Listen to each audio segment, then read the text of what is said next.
Bismillah ar-Rahman ar-Rahim. Alhamdulillah. Alhamdulillahi Rabbil Alameen. Wassalatu wassalamu ala Sayyidil Ashrafil Anbiya wal Mursaleen.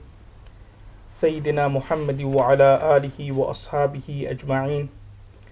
Amma ba'd. Fa'udhu billahi minash shaitanir rajim. Bismillahir Rahmanir Rahim. The first hadith which we are going to look at is a hadith which can be found in Sunan Tirmizi and Sunan Abu Dawud. And this hadith again is one of the signs of Day of Judgment, something which will happen and occur before this dunya and this world comes to an end. Now this hadith narrated by Abdullah bin Mas'ud radhiyallahu anhu. He narrates that Rasulullah sallallahu alaihi wasallam has said, La tazhabu dunya, that this dunya will not come to an end, hatta yamlikal araba rajulun min ahli bayti, unless or until a man from the Arabs, from my household, who would be the leader of the Arabs. And then the hadith goes on to say, yuwati ismuhu ismi, that his name would be similar to my name. Now the person who we're referring to here is Imam Mahdi alayhi salam. That Imam Mahdi would be the Khalifa, would be the Amir of the believers, and Imam Mahdi coming at the end of time is one of the major signs of Day of Judgment. Now Rasulullah sallallahu alaihi wasallam has mentioned to us in this particular hadith that where would he be from and also his name. So Rasulullah sallallahu alaihi wasallam has said the first attribute of Imam Mahdi is Rajulun min ahli bayti, that he would be from the Ahle Bayt, i.e. he will be from the offsprings of Hazrat Hassan radhiyallahu anhu or from Hazrat Hussein radhiyallahu anhu. And it's also mentioned in this hadith that his name would be similar to my name, i.e. Rasulullah sallallahu alaihi wasallam's name was Muhammad, so this person's name would also be Muhammad as well. And in another hadith is mentioned that his father's name would also be similar to my father's name. So Rasulullah sallallahu alaihi wasallam's father's name was Abdullah, so this person, Imam Mahdi's father's name, would also be Abdullah as well. So Rasulullah sallallahu alaihi wasallam in this hadith has mentioned three signs of Imam Mahdi. They are: number one, his name would be Muhammad, his father's name would be Abdullah, and number three, he will be from the Ahle Bayt, he will be from the lineage and the nasab of Rasulullah sallallahu alaihi wasallam. Now the reason why this hadith is quite important, not only is it like got to do with Day of Judgment and Qiyamah and so on, but as you know, many people nowadays claim to be Imam Mahdi. They claim to be that we are the final Imam and so on. Just across the road we find some people who claim to be, or their leader, whatever, he claims to be Imam Mahdi. He's claimed to be a lot of things, but one of the things he does claim is that he is the Imam Mahdi. So now when somebody claims to be Imam Mahdi, you need to ask these three questions. They are: what's his name? So obviously if his name is similar to Rasulullah sallallahu alaihi wasallam's name, then fair enough, we can think of him to be Imam Mahdi. Or if his father's name is similar to Rasulullah sallallahu alaihi wasallam's father's name, then he can be Imam Mahdi. And if his lineage and nasab is that from Rasulullah sallallahu alaihi wasallam's offsprings, i.e. Hazrat Hassan and Hussein, then he can be a Imam Mahdi.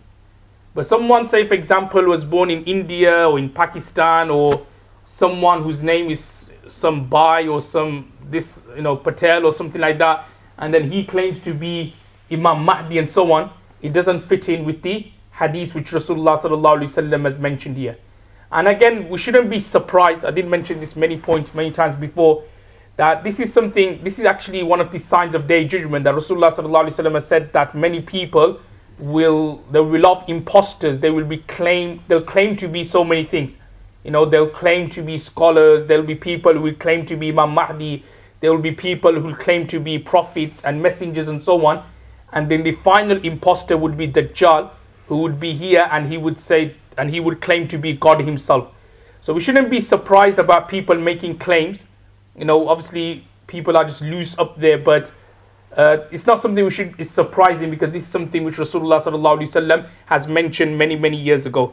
So this is what Rasulullah sallallahu alaihi wasallam is promising here, that this is one of the signs of Day of Judgment, that Imam Mahdi come. And as we're going to look at later, that it will be Imam Mahdi during his time. Sayyiduna Isa alayhi salam would come. Then there would be the fighting between the Muslim army and the Dajjal, which will lead to obviously Dajjal being killed by Sayyiduna Isa alayhi salam. But what this hadith Mubarakah is telling us, that when Imam Mahdi would be the Khalifa of the Muslims and the believers, so he says that the entire dunya would be filled with qistan wa adlan, with insaf and justice.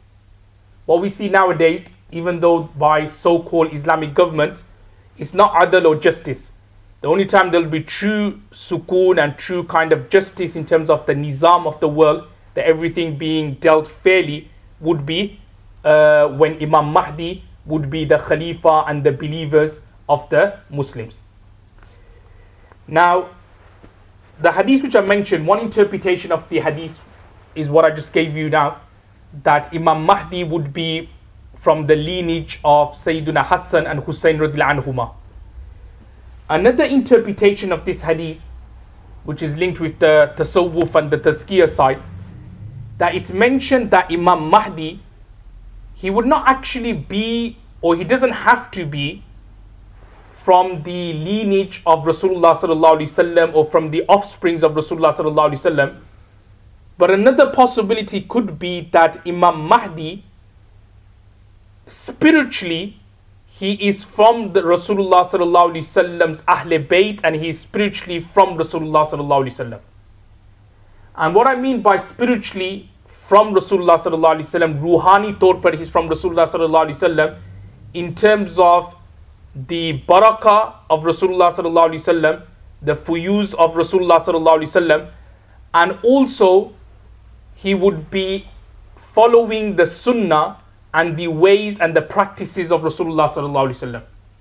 Similar to what I mentioned before about Hazrat Uwais Qarni rahimullah, who did not see Rasulullah sallallahu alaihi wasallam, but he still received spiritual blessings from Rasulullah sallallahu alaihi wasallam, even though he hadn't seen Rasulullah sallallahu alaihi wasallam. So another interpretation of this hadith, which some scholars have given, is that he would not actually be a direct descendant of Rasulullah sallallahu alaihi wasallam's offsprings or family, but spiritually there will be this kind of barakah from Rasulullah sallallahu alaihi wasallam's shajara mubarakah, from Rasulullah sallallahu alaihi wasallam's family tree, from his lineage, and obviously due to the barakah and blessings, and in terms of him acting upon the sunnah, there will be justice and adl which will prevail in the dunya and in the world we're living in. So that is one hadith about Imam Mahdi. Now there's another hadith with regards to Imam Mahdi. This hadith can be found in Sunan Abu Dawud.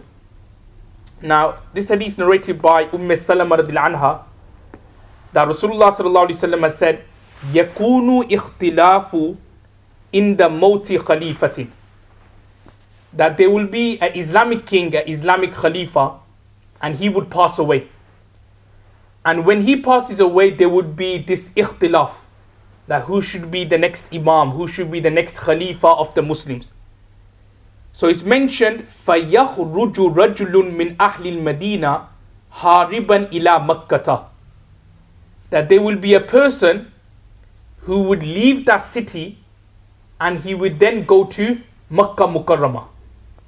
Okay, so just an example, this is before the end of time, where there will be an Islamic state and the Khalifa had passed away, and there's all this kind of like shor machar, that who should be the next Amir, who should be the next Imam or the Khalifa. So it's mentioned in this hadith that one person from that place would leave and he will go to Makkah Mukarramah. Now why would he go to Makkah Mukarramah? It's simple, because that's where Allah subhanahu wa ta'ala's house is. He wants to obviously experience praying salah in the haram, obviously doing ibadat in the haram, as is multiplied in the hundreds and thousands. So this person will go to Makkah for ibadat and for worship. Then he goes on to say, فَيَأْتِيهِ نَاسٌ مِّنْ أَهْلِ مَكَّةَ, that people would come to him from around Makkah, فَيُخْرِجُونَهُ وَهُوَ كَارِهٌ, and they will take him out of the Baytullah, like where he's praying. They will take him out, and this person would be disliking it. Now, what do you mean by they would take him out and this person disliking it? That people would come to him and say that you are our Amir, you are our Khalifa, but this person would say وَهُوَ كَارِهٌ, that he would dislike it. He would say that, no, I don't want to be the Amir and so on. Remember, this person, he is actually Imam Mahdi. He's Imam Mahdi, but these are the signs. This is how the bayat will start. So people would say to him, look, you're Imam Mahdi, come, be our Amir. He will say, وَهُوَ كَارِهٌ, he would say, no, I don't want to be the Amir and so on. Now from this, slightly moving away from the hadith itself, we can understand a very, very important point. And that is that when it comes to responsibilities, when it comes to imarat, when it comes to zimmedaris, the sunnah is that you should try your best not to ask for it. Not to say, not to pick a hand up and say that, oh, Amir Sahib, I want to be this, I want to be that. And it's mentioned in another hadith of Sahih Muslim that Rasulullah sallallahu alaihi wasallam has said that whoever asks for responsibilities, whoever, say for example, wants to be the Amir here, wants to be this, wants to be that, then he would not receive any unseen help from Allah. There'll be no barakah there. However, if someone is made the Amir, in terms of people come to and say, oh please Imam Sahib, you be the Amir, or brother, can you be the Amir, and so on, then you will see unseen help and imdad coming from Allah subhanahu wa ta'ala. Now, exactly same here as well, that Imam Mahdi, he didn't want to actually say, I am the Imam Mahdi. He wouldn't claim, he would not like proclaim to be Imam Mahdi. He would not give da'wah and so on that I am Imam Mahdi.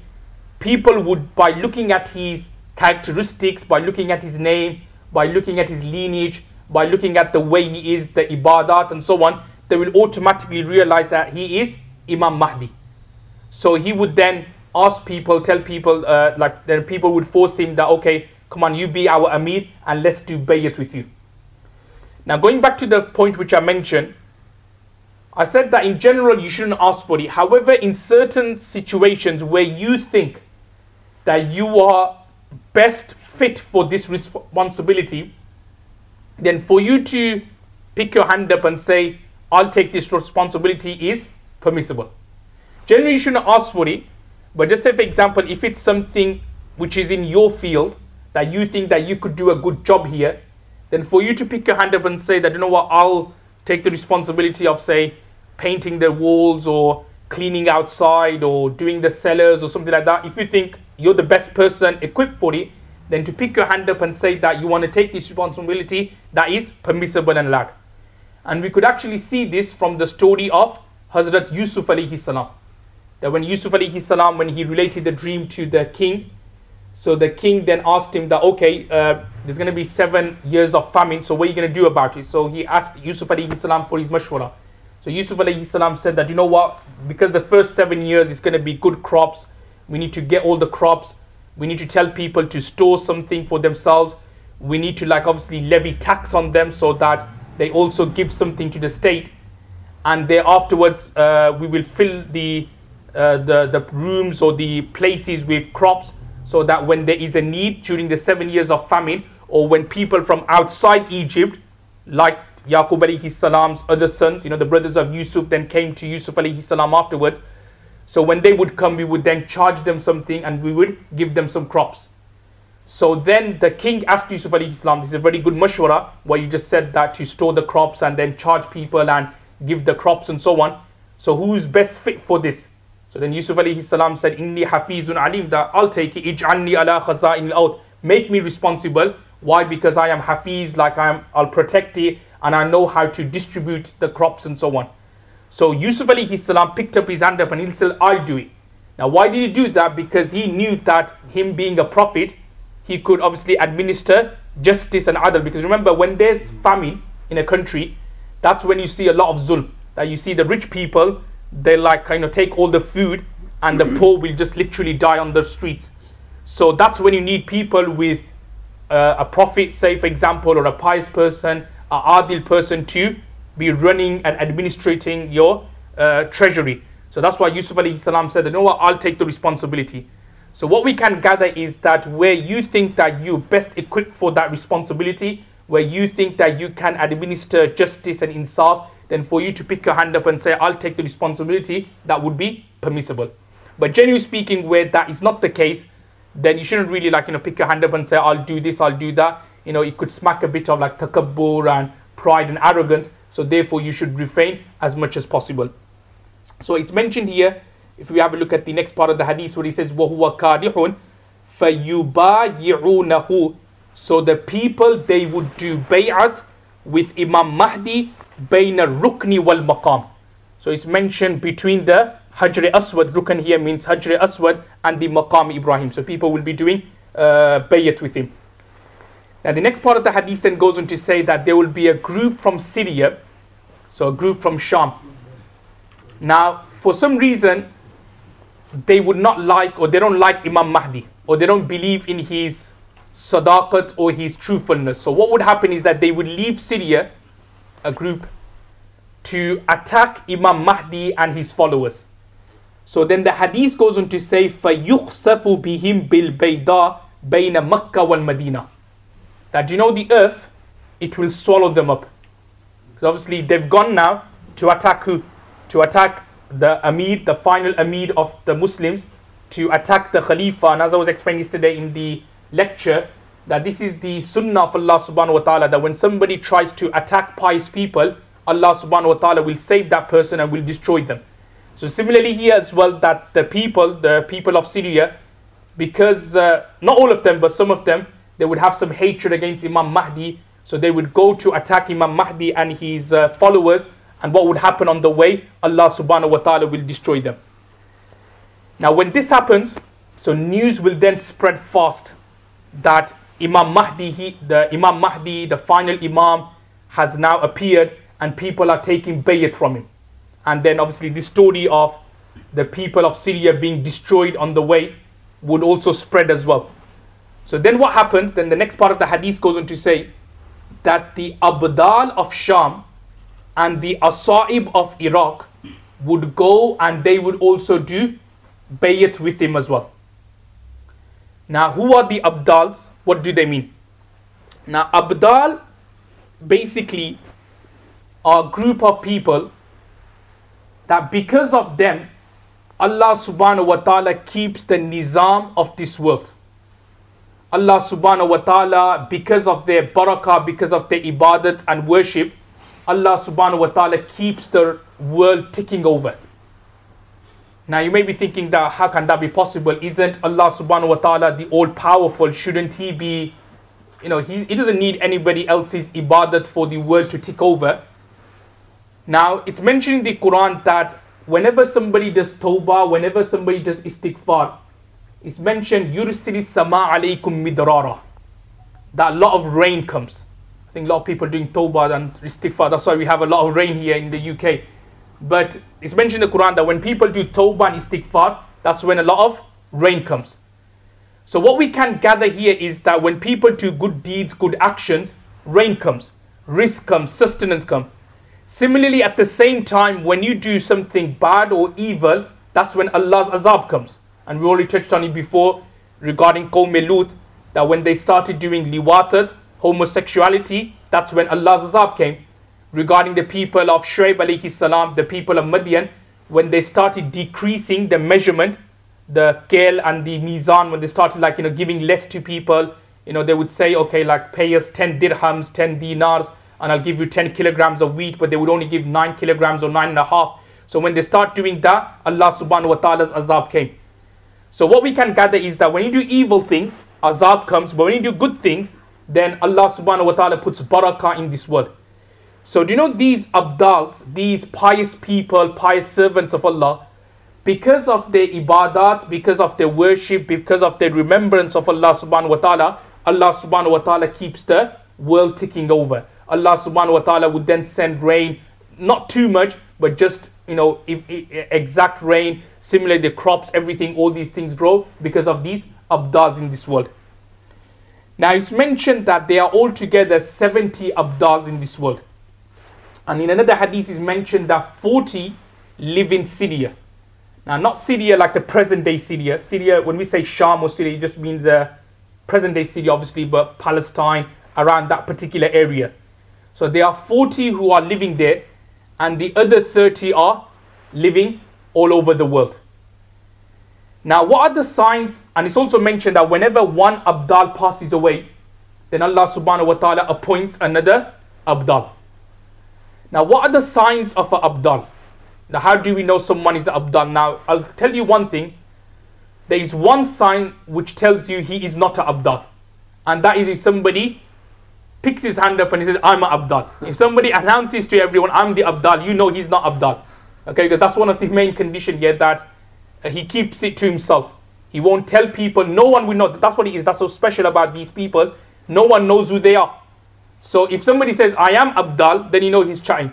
Okay, he's not Abdal. But there are three main conditions regarding Abdals and so on, or which these are the three conditions which the very famous Sahabi Muaz bin Jabal radhiyallahu anhu has mentioned. Number one, that they are happy with taqdeer, ridha bil qadar. That whatever happens to them, or whatever happens to them or to their families, they are just happy with what Allah has decided for them. So you won't find them complaining. You won't find them saying, oh, why did this happen to me? Why did I lose my house? Why did I lose my family? Why did I lose my crops or my land? They'll never ever complain. So that's the first condition, ridha bil qadar. That anything which happens, like even if they have bereavements in the family, they know that, you know what, is meant to happen. One day we have to leave this world. So they are happy with what Allah subhanahu wa ta'ala has decided. Number two, the second condition is that they are away from sins. They are away from gunas. Like totally, they won't do things where it invites Allah subhanahu wa ta'ala's anger and wrath. So they're proper, totally away from their gunas, away from any big sins and major sins. And number three, and the third condition or the third quality in these Abdal, is that they get angry but for the sake of Allah, or for the sake of Allah's deen. Again, I touched on this before, that too much anger or getting angry for petty reasons, then that is something which is not accepted. That is something which is not commendable. That's like a razail, which is obviously not good. You need to control that. However, the only time when the Sharia allows you to get angry is, say, for example, when you see people breaking Allah's commands or breaking the commands of Rasulullah sallallahu alaihi wasallam. And that's why there's many hadiths about Rasulullah sallallahu alaihi wasallam. He would never ever get angry. He would never ever take revenge. However, the only time he would get angry or he would take any badla is when he would see people breaking the laws of Allah subhanahu wa ta'ala. That's why in a hadith is mentioned that once this particular woman, she committed theft, she stole. So people were saying, they were going to Usama bin Zayd anhu, they were saying to Hazrat Usama bin Zayd that go to Rasulullah sallallahu alaihi wasallam and do sifarish for this woman who had stole and her hands are now going to get cut. So Hazrat Usama bin Zayd anhu went to Rasulullah sallallahu alaihi wasallam asking for sifarish. So Rasulullah sallallahu alaihi wasallam got angry and he said that, look, are you asking for sifarish or intercession for one of the commands of Allah subhanahu wa ta'ala? I.e., when somebody steals, you need to be straightforward. You need to implement the law, and that is, your hands are cut. If somebody, say for example, commits adultery, you need to implement the punishment. You can't then do sifarish at that time. So this was one of the qualities of Rasulullah sallallahu alaihi wasallam, that when the rules came of Allah, he didn't like anyone breaking it. If anybody did a crime, they have to be punished. If anyone, say for example, disobeyed Allah, Rasulullah sallallahu alaihi wasallam would get angry. So that's the third quality of these Abdals, is that they get angry, but remember, for the sake of Allah and for the sake of Rasulullah sallallahu alaihi wasallam, not for themselves. So these are the three qualities which Hazrat Muaz bin Jabal radhiyallahu anhu has mentioned with regards to the Abdals. Just very quickly, one final word here. The word in Arabic here is the word Asaib. So it's mentioned that the Abdals of Sham and also the Asaibs of Iraq, they would go and do bayat with Imam Mahdi. Now what does Asaib mean? Some scholars have said that Asaib means Abdal as well. It's like another word, another terminology for the word Abdal. It's like, say for example, in India, Pakistan, you call somebody a Maulana. If you were to go to Arab country, they call you Sheikh. It's like that. So it's like similar word, but similar meaning, but different words. So for the people of Syria, we call them Abdal, and for the people of Iraq, we call them Asaib.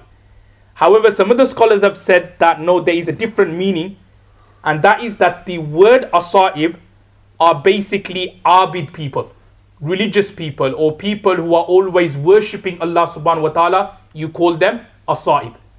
So what we can gather from this particular hadith, that when the announcement of Imam Mahdi would come, the Abdal of Syria and also the pious people of Iraq and also of other places in the world, the Awliyaullah in other words, they would come and they would do bayat with Imam Mahdi. So these are like the signs of Imam Mahdi. Just a quick recap, that firstly, his name would be similar to the name of Rasulullah sallallahu alaihi wasallam. His father's name would also be similar to the name of Rasulullah sallallahu alaihi wasallam's father, i.e. Abdullah. Number 3, he would also be from the Ahl Bayt, or he can also be from the Ahl Bayt spiritually in terms of the barakats and the blessings.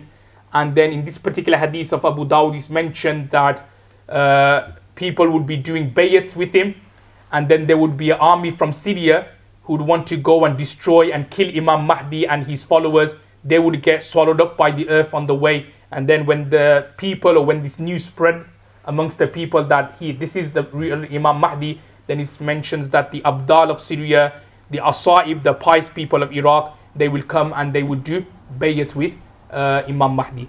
May Allah give us the tawfiq to act on what's been said. Wa akhiru da'wan alhamdulillahi rabbil alameen.